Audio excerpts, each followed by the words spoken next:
Hello મિત્રો, જય ઠાકર, જય દ્વારકાધીશ, રાધે રાધે। તો ચાલો સવાર ઉઠીને નહીં ધોઈને નીકળી ગયા આપણે આપણી મંજિલ તરફ। રોજ આપણી મંજિલ નવી નવી હોય જ છે, એટલે મસ્તીને કમ્પ્લીટ નહીં ધોઈને વાળ કમ્પ્લીટ કરીને નીકળી ગયા। જવાનું હતું આપણે પીપળજ, એટલે સવારમાં ઘાઘા ભરીને નીકળી ગયા પીપળજ માટે। એટલે જો સવારનો ટાઈમ હતો એટલે ઘાઘા પીપળજને ભરીને નીકળી ગયા।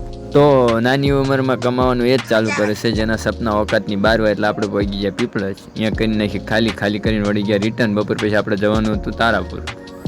તો તારાપુર જવાનું હતું, તો અહીંયા ગોડાઉનની જોઈ લોકલ ફેરો મરાવી દીધો। લોકલ ફેરો મરાવીને તો હું ડાયરેક્ટ આવતો રહ્યો ઘરે ખાવાનું। ખાઈને જો પાછો જો તો ટેમ્પીના બધા ભાણિયા પડી ગયા નોખા।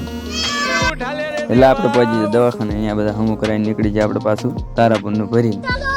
તો કાંઈ કીધા વગર સમજી જાય એ આપણો અંગત, બાકી બધી સંગત। એટલે આપણે પહોંચી ગયા તારાપુર। અહીંયા ખાલી કરીને જવાનું હતું ગાંડા ગામ બાજુ, અડધું અહીંયા ખાલી કરીને પડે જાય હાન। એટલે આપણે ઘાઘા નીકળી ગયા ઘરે આવતા તોય પડી ગઈ રાત। મળીએ કાલ। જય ઠાકર, જય દ્વારકાધીશ, #જય દ્વારકાધીશ। મહેનત કરતા રહ્યો એટલે ભગવાન આજની તો કાલે સામું જોવાના જ છે।